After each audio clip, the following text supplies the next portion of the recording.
Chapter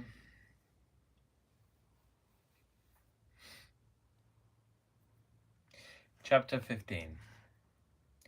A Tempest in the School Teapot. "What a splendid day," said Anne, drawing a long breath. "Isn't it good just to be alive on a day like this? I pity the people who aren't born yet for missing it. They may have good days, of course, but they can never have this one. And it's splendider still to have such a lovely way to go to school by, isn't it? It's a lot nicer than going round by the road, that is so dusty and hot," said Diana practically, peeping into her dinner basket and mentally calculating if the three juicy toothsome raspberry tarts reposing there were divided among 10 girls, how many bites each girl would have. The little girls of Avonlea School always pooled their lunches, and to eat 3 raspberry tarts all alone, or even to share them only with one's best chum, would have forever and ever branded awf- as awful mean the girl who did it. And yet, when the tarts were divided among 10 girls, you just got enough to tantalize you. The way Anne and Diana went to school was a pretty one. Anne thought those walks to and from school with Diana couldn't be improved upon even by imagination. Going around by the main road would have been so unromantic, but to go by Lover's Lane and Willowmere and Violet Vale and the Birch Path was romantic if ever anything was. Lover's Lane opened out below the orchard at Green Gables and stretched far up into the woods to the end of the Cuthbert farm. It was the way by which the cows were taken back to the back pasture and the wood hauled home in the winter. Anne had named it Lover's Lane before she had been a month at Green Gables. "Not that lovers ever really walk there," she explained to Marilla, "but Diana and I are reading a perfectly magnificent book and there's a Lover's Lane in it, so we want to have one too. And it's a very pretty name, don't you think? So romantic. We can imagine the lovers into it, you know. I like that lane because you can think out loud there without people calling you crazy." Anne, starting out alone in the morning, went down Lover's Lane as far as the brook. Here Diana met her, and the two little girls went on up the lane under the leafy arch of maples. "Maples are such sociable trees," said Anne. "They're always rustling and whispering to you until they came to a rustic bridge. Then they left the lane and walked through Mr. Barry's back field and past Willowmere. Beyond Willowmere came Violet Vale, a little green dimple in the shadow of Mr. Andrew Bell's big woods. "Of course there are no violets there now," Anne told Marilla, "but Diana says there are millions of them in spring. Oh, Marilla, can't you just imagine you see them? It actually takes away my breath. I named it Violet Vale. Or Valley, I guess. Diana says she never saw the beat of me for hitting on fancy names for places. It's nice to be clever at something, isn't it? But Diana named the Birch Path. She wanted to, so I let her, but I'm sure I could have found something more poetical than plain Birch Path. Anybody can think of a name like that, but the Birch Path is one of the prettiest places in the world, Marilla." It was. Other people besides Anne thought so when they stumbled on it. It was a little narrow, twisting path, winding down over a long hill straight through Mr. Bell's woods, where the light came down, sifted through so many emerald screens that it was as flawless as the heart of a diamond. It was fringed in all its length with slim young birches, white-stemmed and lissom-boughed, ferns and starflowers and wild lilies of the valley, and scarlet tufts of pigeon berries grew thickly along it, and always there was a delightful spiciness in the air and music of bird calls and the murmur and laugh of woodwinds in the trees overhead. Now and then you might see a rabbit skipping across the road if you were quiet, which, with Anne and Diana, happened about once in a blue moon. Down in the valley, the path came out to the main road, and then it was just up the spruce hill to the school. The Avonlea School was a whitewashed building, low in the eaves and wide in the windows, furnished inside with comfortable, substantial, old-fashioned desks that opened and shut, and were carved all over their lids with the initials and hieroglyphics of 3 generations of schoolchildren. The schoolhouse was set back from the road, and behind it was a dusky fir wood and a brook where all the children put their bottles of milk in the morning to keep cool and sweet until dinner hour. Marilla had seen Anne start off to school on the first day of September with many secret misgivings. Anne was such an odd girl. How would she get on with the other children, and how on earth would she ever manage to hold her tongue during school hours? Things went better than Marilla feared, however. Anne came home that evening in high spirits. "I think I'm going to like school here," she announced. "I don't think much of the master, though. He's all the time curling his mustache and making eyes at Prissy Andrews. Prissy is grown up, you know. She's 16 and she's studying for the entrance examination into Queen's Academy at Charlottetown next year. Tilly Bolter says the master is dead gone on her. She's got a beautiful complexion and curly brown hair, and she does it up so elegantly. She sits in the long seat at the back, and he sits there too most of the time to explain her lessons, he says. But Ruby Gillis says she saw him writing something on her slate, and when Prissy read it, she blushed as red as a beet and giggled, and Ruby Gillis says she doesn't believe it had anything to do with the lesson." "Anne Shirley, don't let me hear you talking about your teacher in that way again," said Marilla sharply. "You don't go to school to criticize the master. I guess he can teach you something and it's your business to learn. And I want you to understand right off that you are not to come home telling tales about him. That is something I won't encourage. I hope you were a good girl." "Indeed I was," said Anne comfortably. "It wasn't so hard as you might imagine either. I sit with Diana, our seat is right by the window, and we can look down to the Lake of Shining Waters. There are a lot of nice girls in school, and we had scrumptious fun playing at dinner time. It's so nice to have a lot of little girls to play with, but of course I like Diana best and always will. I adore Diana. I'm dreadfully far behind the others. They're all in the 5th book, and I'm only in the 4th. I feel that it's kind of a disgrace, but there's not one of them has such an imagination as I have, and I soon found that out. We had reading and geography and Canadian history and dictation today. Mr. Phillips said my spelling was disgraceful, and he held up my slate so that everybody could see it, all marked over. I felt so mortified, Marilla. He might have been politer to a stranger, I think. Ruby Gillis gave me an apple, and Sophia Sloane lent me a lovely pink card with "May I see you home" on it. I'm to give it back to her tomorrow. And Tilly Bolter let me wear her bead ring all the afternoon. Can I have some of those pearl beads off the old pincushion in the garret to make myself a ring? And oh, Marilla, Jane Andrews told me that Minnie Macpherson told her that she heard Prissy Andrews tell Sarah Gillis that I had a very pretty nose. Marilla, that is the first compliment I have ever heard in my life, and you can't imagine what a strange feeling it gave me. Marilla, have I really a pretty nose? I know you'll tell me the truth." "Your nose is well enough," said Marilla shortly. Secretly, she thought Anne's nose was a remarkably pretty one, but she had no intention of telling her so.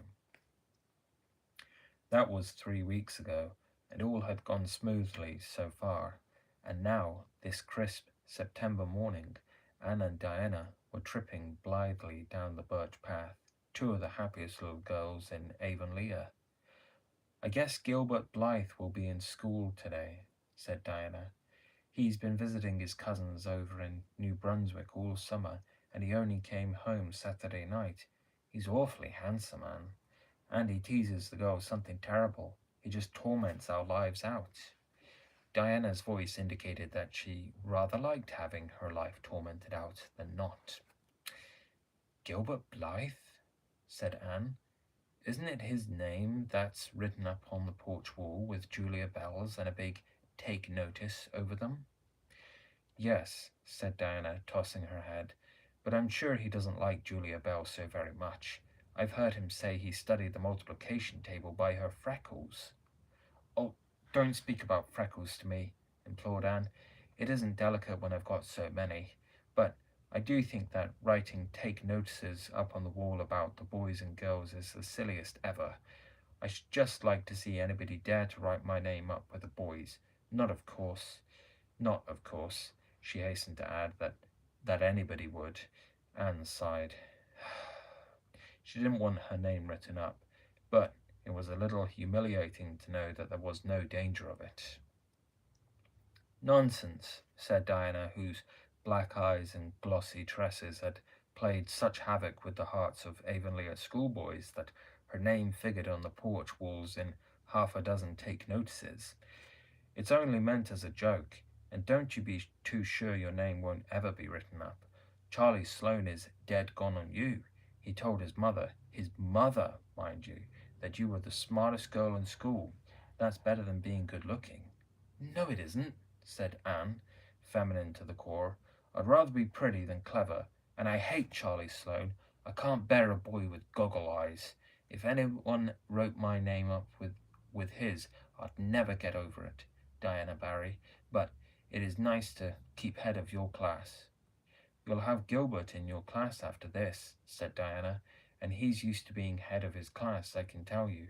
He's only in the fourth book, although he's nearly 14. 4 years ago, his father was sick and had to go out to Alberta for his health, and Gilbert went with him. They were there 3 years, and Gil didn't go to school hardly any until they came back. You won't find it so easy to keep head after this, Anne. I'm glad, said Anne quickly. I couldn't really feel proud of keeping head of little boys and girls of just 9 or 10. I got up yesterday spelling, um, ebullition. Josie Pye was head, and mind you, she peeped in her book. Mr. Phillips didn't see her. He was looking at Prissy Andrews, but I did.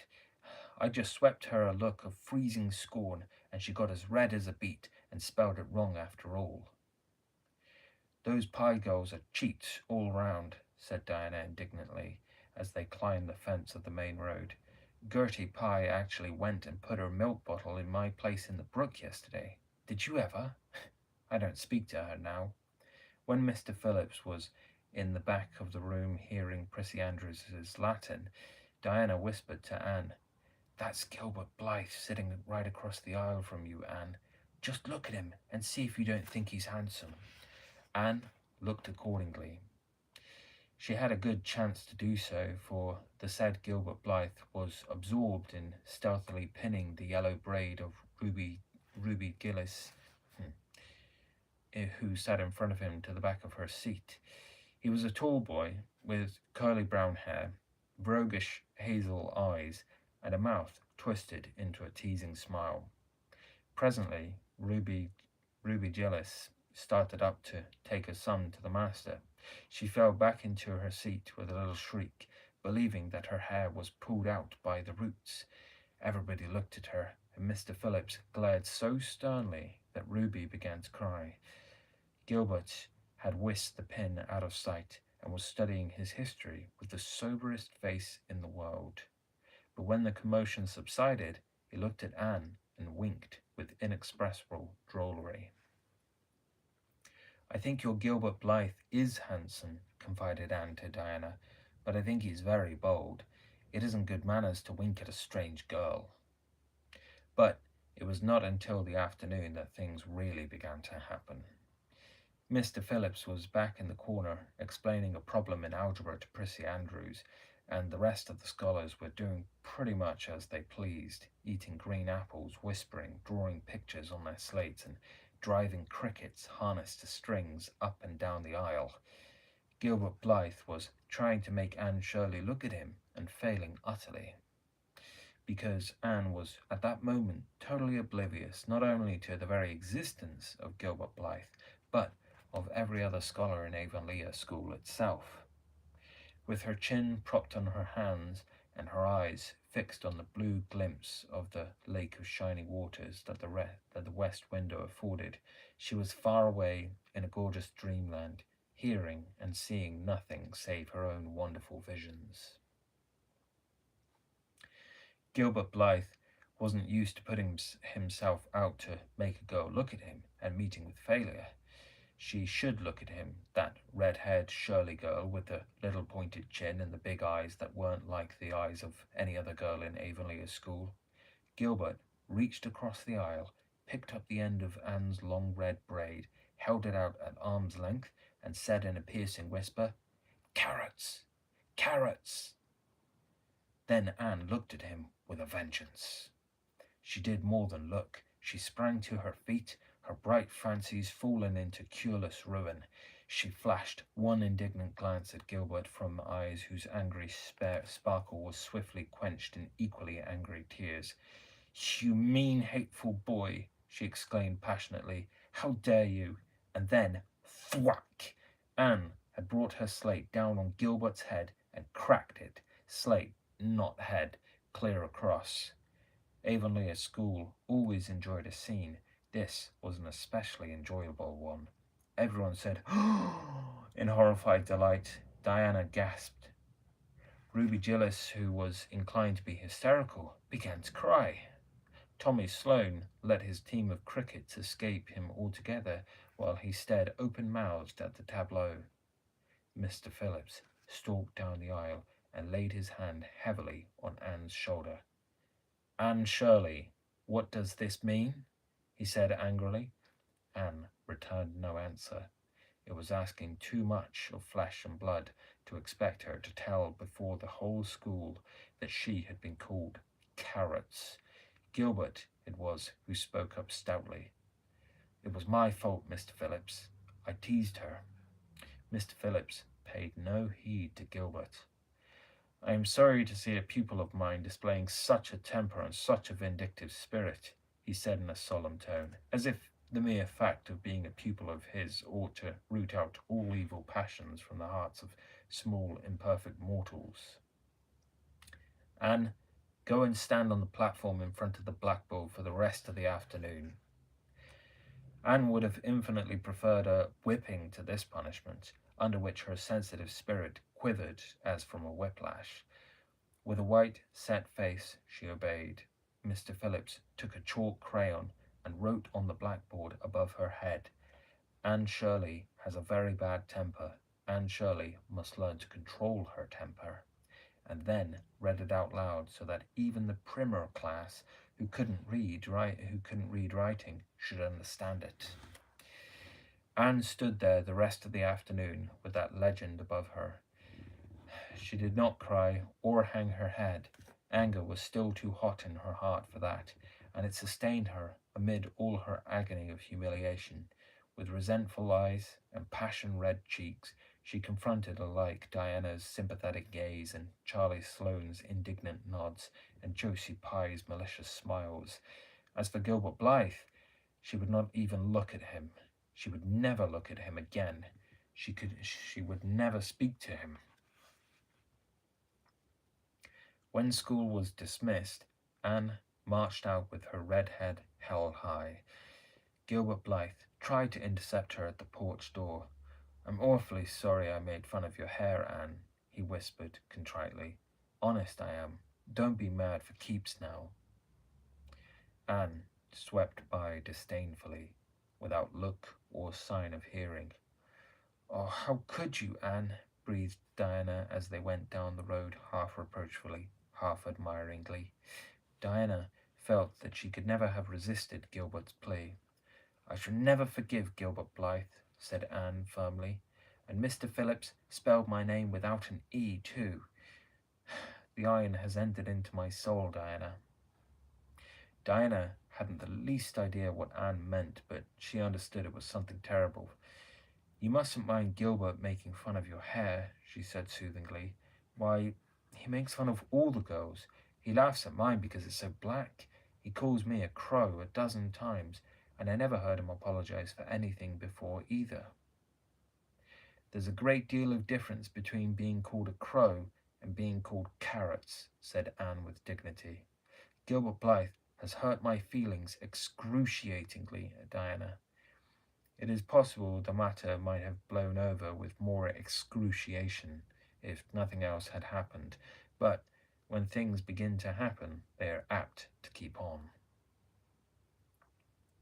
Avonlea scholars often spent noon hour picking gum in Mr. Bell's spruce grove over the hill and across his big pasture field. From there, they could keep an eye on Eben Wright's house, where the master boarded. When they saw Mr. Phillips emerging therefrom, they ran for the schoolhouse, but the distance being about 3 times longer than Mr. Wright's lane, they were very apt to arrive there, breathless and gasping, some 3 minutes too late. On the following day, Mr. Phillips was seized with one of his spasmodic fits of reform and announced before going home to dinner that he should expect to find all the scholars in their seats when he returned. Anyone who came in late would be punished. All the boys and some of the girls went to Mr. Bell's spruce grove as usual, fully intending to stay only long enough to pick a chew. But spruce groves are seductive, and yellow nuts of gum beguiling. They picked and loitered and strayed, and as usual, the first thing that recalled them to a sense of the flight of time was Jimmy Glover shouting from the top of a patriarchal old spruce, "Master's coming!" The girls, who were on the ground, started first and managed to reach the schoolhouse in time, but without a second to spare. The boys, who had to wriggle hastily down from the trees, were later, and Anne, who had not been picking gum at all, but was wandering happily in the far end of the grove, waist deep among the bracken, singing softly to herself with a wreath of rice lilies on her hair as if she were some wild divinity of the shadowy places, was latest of all. Anne could run like a deer, however. Run she did, with the impish result that she overtook the boys at the door and was swept into the schoolhouse among them just as Mr. Phillips was in the act of hanging up his hat. Mr. Phillips' brief reforming energy was over. He didn't want the bother of punishing a dozen pupils, but it was necessary to do something to save his word. So he looked about for a scapegoat and found it in Anne, who had dropped into her seat, gasping for breath, with a forgotten lily wreath hanging askew over one ear and giving her a particularly rakish and dishevelled appearance. "Anne Shirley, since you seem to be so fond of the boys' company, we shall indulge your taste for it this afternoon," he said sarcastically. "Take those flowers out of your hair and sit with Gilbert Blythe." The other boys snickered. Diana, turning pale with pity, plucked the wreath from Anne's hair and squeezed her hand. Anne stared at the master as if turned to stone. "Did you hear what I said, Anne?" queried Mr. Phillips sternly. "Yes, sir," said Anne slowly, "but I didn't suppose you really meant it." "I assure you I did," still with a sarcastic inflection which all the children, and Anne especially, hated. It flicked on the raw, "Obey me at once." For a moment, Anne looked as if she meant to disobey. Then, realizing that there was no help for it, she rose haughtily, stepped across the aisle, sat down beside Gilbert Blythe, and buried her face in her arms on the desk.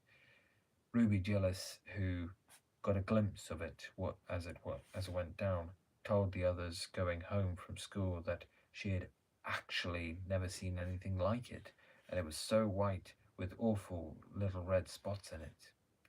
To Anne, this was as the end of all things. It was bad enough to be singled out for punishment from among a dozen equally guilty ones. It was worse still to be sent to sit with a boy, but that boy should be Gilbert Blythe was heaping insult on injury to a degree utterly unbearable.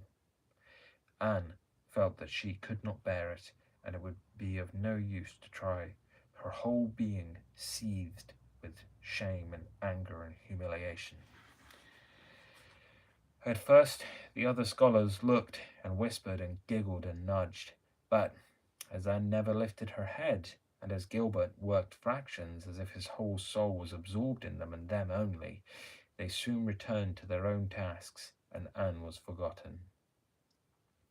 When Mr. Phillips called the history class out, Anne should have gone, but Anne did not move, and Mr. Phillips, who had been writing some verses to Priscilla before he called the class, was thinking about an obstinate rhyme still, and never missed her. Once, when nobody was looking, Gilbert took from his desk a little pink candy heart with a gold motto on it, "You are sweet," and slipped it under the curve of Anne's arm. Whereupon Anne arose, took the pink heart gingerly between the tips of her fingers, dropped it on the floor, ground it to powder beneath her heel, and resumed her position without deigning to bestow a glance on Gilbert. When school went out, Anne marched to her desk, ostentatiously took out everything therein, books and writing tablet, pen and ink, testament and arithmetic, and piled them neatly on her cracked slate. "What are you taking all those things home for, Anne?" Diana wanted to know, as soon as they were out on the road. She had not dared to ask the question before. "I am not coming back to school any more," said Anne. Diana gasped and stared at Anne to see if she meant it.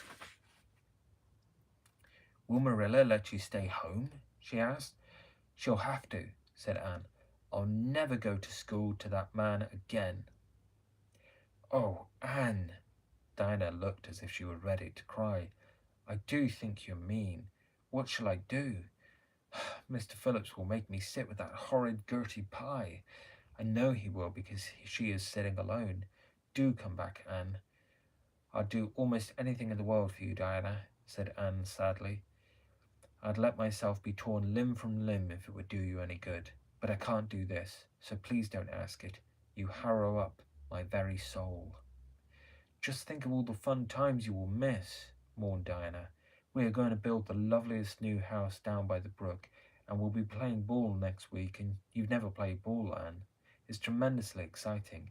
And we're going to learn a new song. Jane Andrews is practicing it up now, and Alice Andrews is going to bring a new pansy book next week, and we're all going to read it out loud, chapter about, down by the brook. And you know you are so fond of reading out loud, Anne." Nothing moved Anne in the least. Her mind was made up. She would not go to school to Mr. Phillips again. She told Marilla so when she got home. "Nonsense," said Marilla. "It isn't nonsense at all," said Anne, gazing at Marilla with solemn, reproachful eyes. "Don't you understand, Marilla? I've been insulted." "Insulted fiddlesticks! You'll go to school tomorrow as usual." "Oh, no." Anne shook her head gently. "I'm not going back, Marilla. I'll learn my lessons at home, and I'll be as good as I can be and hold my tongue all the time if it's possible at all, but I will not go back to school, I assure you." Marilla saw something remarkably like unyielding stubbornness looking out of Anne's small face. She understood that she would have trouble in overcoming it, but she resolved wisely to say nothing more just then. "I'll run down and see Rachel about it this evening," she thought. "There's no use reasoning with Anne now. She's too worked up, and I have an idea she can be awful stubborn if she takes the notion. Far as I can make out from her story, Mr. Phillips has been carrying matters with a rather high hand. But it would never do to say so to her. I'll just talk it over with Rachel. She's sent 10 children to school, and she ought to know something about it. She'll have heard the whole story too by this time." Marilla found Mrs. Lynde knitting quilts as industriously and cheerfully as usual. "I suppose you know what I've come about," she said, a little shamefacedly. Mrs. Rachel nodded. "About Anne's fuss in school, I reckon," she said. "Tilly Boulter was in on her way home from school and told me about it." "I don't know what to do with her," said Marilla. "She declares she won't go back to school. I never saw a child so worked up. I've been expecting trouble ever since she started school. I knew things were going too smooth to last. She's so high-strung. What would you advise, Rachel?" "Well, since you've asked my advice, Marilla," said Mrs. Lynde amiably, Mrs. Lynde dearly loved to be asked for advice. I'd just humour her a little at first. That's what I'd do. It's my belief that Mr. Phillips was in the wrong. Of course, it doesn't do to say so to the children, you know. And of course, he did right to punish her yesterday for giving way to her temper. But today was different. The others who were late should have been punished, as well as Anne, that's what. And I don't believe in making the girls sit with the boys for punishment. It isn't modest. Tilly Bolter was real indignant. She took Anne's part right through, and said all the scholars did too. Anne seems real popular among them, somehow. I never thought she'd take with them so well. Then you really think I'd better let her stay home? Said Marilla in amazement. Yes, that is, I wouldn't say school to her again until she said it herself. Depend upon it, Marilla, she'll cool off in a week or so and be ready enough to go back of her own accord, that's what. While if you were to make her go back right off, dear knows what freak or tantrum she'd take next and make more trouble than ever. The less fuss made the better, in my opinion. She won't miss much by not going to school, as far as that goes. Mr. Phillips isn't any good at all as a teacher. The order he keeps is scandalous, that's what, and he neglects the young fry and puts all his time on those big scholars he's getting ready for Queen's. He'd never have got the school for another year if his uncle hadn't been a trustee. The trustee, for he just leads the other two round by the nose, that's what. I declare, I don't know what education in this island is coming to. Mrs. Rachel shook her head, as much as to say if she were only at the head of the educational system of the province, things would be much better managed. Marilla took Mrs. Rachel's advice, and not another word was said to Anne about going back to school. She learned her lessons at home, did her chores, and played with Diana as in the chilly purple autumn twilights. But when she met Gilbert Blythe on the road or encountered him in Sunday school, she passed him by with an icy contempt that was no whit thawed by his evident desire to appease her. Even Diana's efforts as a peacemaker were of no avail. Anne had evidently made up her mind to hate Gilbert Blythe to the end of her life. As much as she hated Gilbert, however, she did love Diana with all the love of her passionate little heart, equally intense in its likes and dislikes. One evening, Marilla, coming in from the orchard with a basket of apples, found Anne sitting alone by the east window in the twilight, crying bitterly. "Whatever's the matter now, Anne?" she asked. "It's about Diana," sobbed Anne luxuriously. "I love Diana so, Marilla. I cannot ever live without her. But I know very well when we grow up that Diana will get married and go away and leave me. And oh, what shall I do? I hate her husband. I just hate him furiously. I've been imagining it all out, the wedding and everything. Diana dressed in snowy garments with a veil and looking as beautiful and regal as a queen, and me, the bridesmaid with a lovely dress too, and puffed out sleeves, but with a breaking heart hid beneath my smiling face. And then, bidding Diana goodbye, here Anne broke down entirely and wept with increasing bitterness. Marilla turned quickly away to hide her twitching face, but it was no use. She collapsed on the nearest chair and burst into such a hearty and unusual peal of laughter that Matthew, crossing the yard outside, halted in amazement. When had he heard Marilla laugh like that before? "Well, Anne Shirley," said Marilla, as soon as she could speak, "if you must borrow trouble, for pity's sake borrow it handier home. I should think you had an imagination, sure enough."